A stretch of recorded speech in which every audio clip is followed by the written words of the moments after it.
his State of the Union oratory to the contrary, President Bush wants to spend less money on the environment and clean energy programs than Congress gave him 2 years ago. In a way, that's not surprising. Domestic programs generally took their lumps in a budget weighted toward tax cuts and military spending. Even so, some of the president's proposals, including a reduction in the Environmental Protection Agency budget from $8.1 billion to 2002 to $7.6 billion this year, seemed downright peculiar, coming as they did on the heels of Mr. Bush's ringing pledges for a cleaner environment and reduced dependence on foreign oil. The president's clean energy agenda is a prime example. Yesterday, he again predicted great things for his proposed Freedom Car, the hydrogen-powered vehicle to which he intends to devote about $1.7 billion in research money over the next 5 years.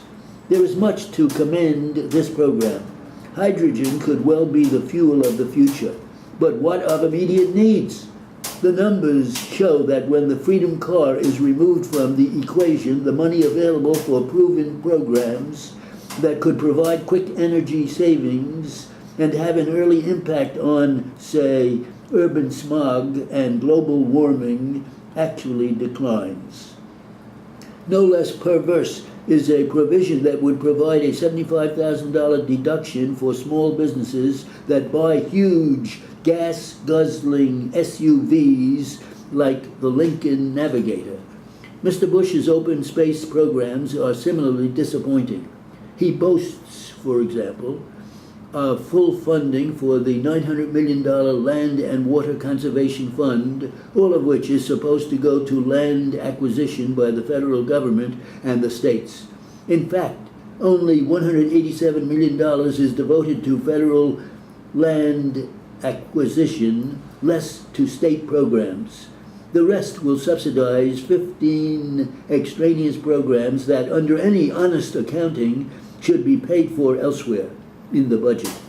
Meanwhile, outlays for the national parks remain flat, and at present rates of spending, Mr. Bush cannot possibly satisfy his pledge to the system's infrastructure by 2006. The news for the country's rivers, lakes, and streams is not much better. Indeed, the reduction in the EPA's budget results partly from cuts in various clean water programs.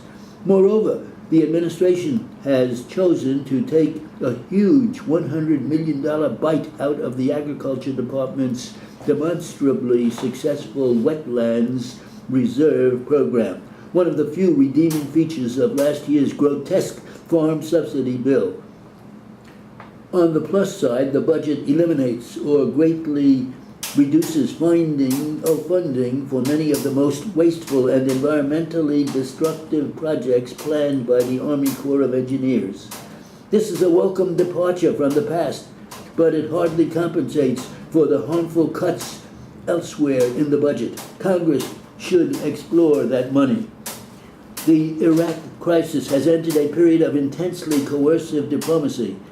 It is unclear how long this phase will last. Our guess is a few weeks, but the pressure is rapidly building on Saddam Hussein to give up his evasions or even his office. He may well do neither, inviting an American attack, but we are glad to see the Bush administration turning up the heat before it turns to war. President Bush added to the pressure yesterday with a strongly worded warning to Iraq, coupled with Colin Powell's salvo on Wednesday and the disclosure that the 101st Airborne Division, with its fleet of combat helicopters, is being dispatched to the Persian Gulf region.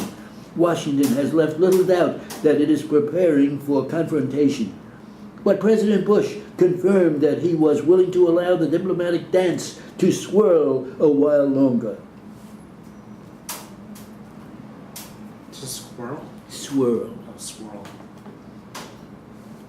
120. How'd you get that?